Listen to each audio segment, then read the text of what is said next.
Well, I don't know about you folks, but just more recently, Disney has had probably the biggest disappointment of a film at the box office they've had in some time. As I saw their recent anime feature, Strange World, which is now streaming on Disney Plus after being in theaters for just a month. But is this new Disney anime feature worth a strange look into, or is it just something that's really gonna not leave you hanging on the edge of your seat with its strangeness? Find out right now in this spoiler free review. Bad Days! Entertainment rankings and reviews.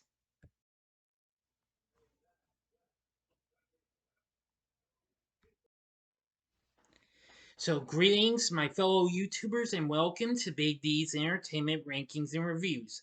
My name's Doyle, better known to as the Big D, and this time around I bring to you a spoiler free review of the 2022 computer animated sci fi adventure flick Strange World, released by Disney. This is the 61st film produced by the studio, directed by Don Hall, written and co directed by Quaid Nguyen, and produced by Roy Conley. I'm sorry. Anyway, this is Disney's fourth animated film to tackle the sci-fi genre since Big Hero 6. The film sets place in the world of Avalonia and follows a, the Clades clan, and who are a legendary family of explorers, and Callista Mal, the leader of the exploration and president of Avalonia, who must set aside their differences as they embark on a journey to a mysterious land below their world, inhabited by surreal life forms, to save a resource called Pando from losing its energy power source. Now, while the film does have a pretty good cast that includes Jake Gyllenhaal, Dennis Quaid, Gabrielle Union, Lucy Liu, and Jaboukie Young-White, this film's kind of almost a mixed bag, though, but it's it's fair and all. The film takes inspiration from pulp magazines, Journey to the Center of the Earth, and even the original King Kong. In addition, the land of Avalonia was given a white and an orange color scheme to contrast with the titular Strange World, and the filmmakers chose red and magenta. Anyway,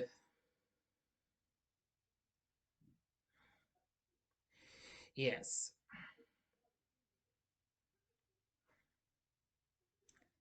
So, Jagger Clade and his son Searcher, we start out to begin their adventures, who brave the wilderness to explore new worlds in Avalonia. It's a land surrounded by an endless wall of mountains.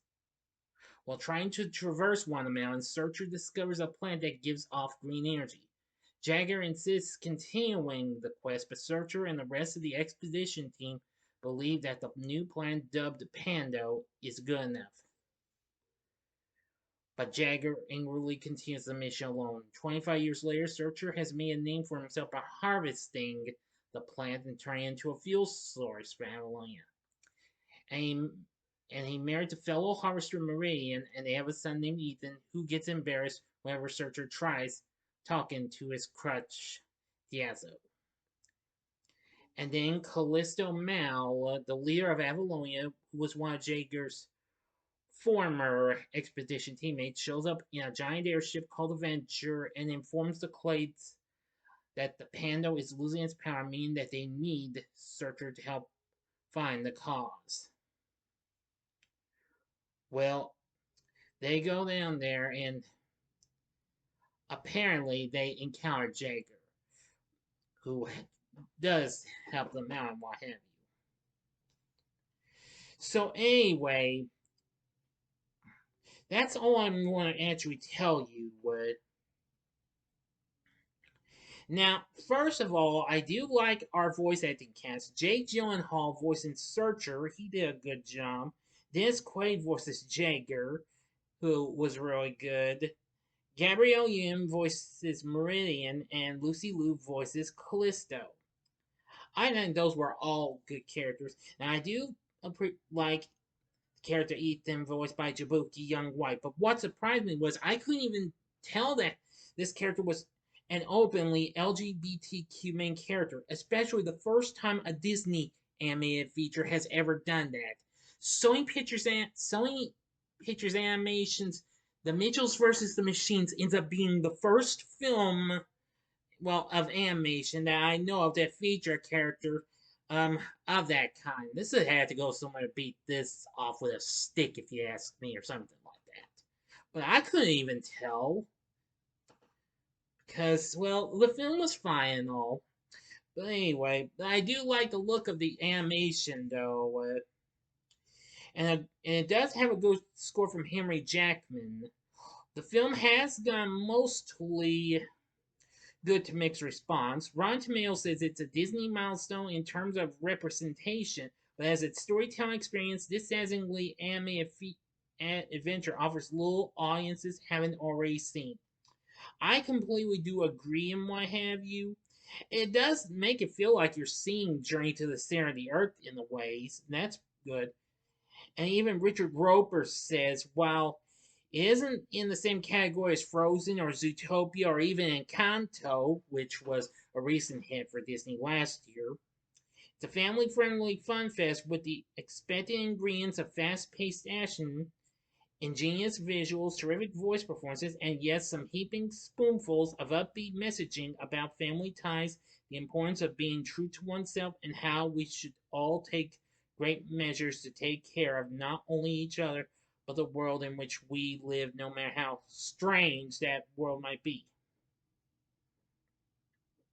Yeah, so again, I agree. Most of these reviews, I completely agree, but I don't want to give away too much. And anyway, this film unfortunately has ended up becoming one of the biggest disappointments for Disney. I found Treasure Planet ended up being the first biggest disappointment for an animated Disney film. This is an even bigger disappointment. This film has bombed at the box office and it's only gone to make 62 million after only 5 weeks. But now that it's on Disney Plus, I'd say you may want to just play it safe and watch it on there.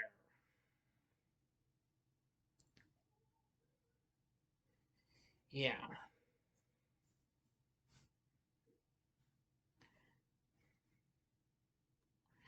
So anyway, I will say that Strange World is not too bad if you give it a try. I mean, I think you might enjoy it. But anyway, Strange World does have a good voice acting cast and great characters and and stuff like that you could get from any other Disney movie. But well, it's just that what I've said in some of those reviews that I mentioned. But anyway, it's not really one of Disney's best, but I'd still say you should give it a watch just in case. Give it a one-time watch. So for my score for this, I'm going to be giving Strange World 4 stars. On a scale of 1 to 10, I'm going to give it an 8.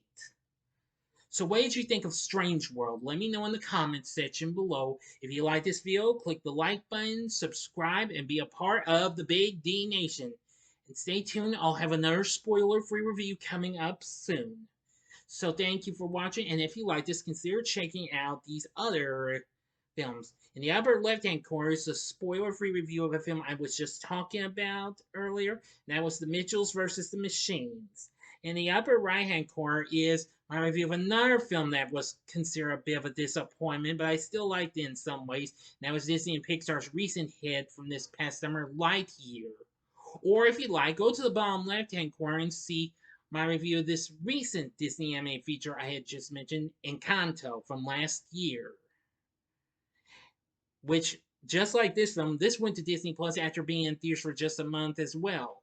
And the bottom right hand corner is the button you can click to subscribe. If you like rankings and reviews on movies, TV, music, video games, etc., then I'm your guy. Thanks for watching. Until next time, I'm the Big D saying, see ya.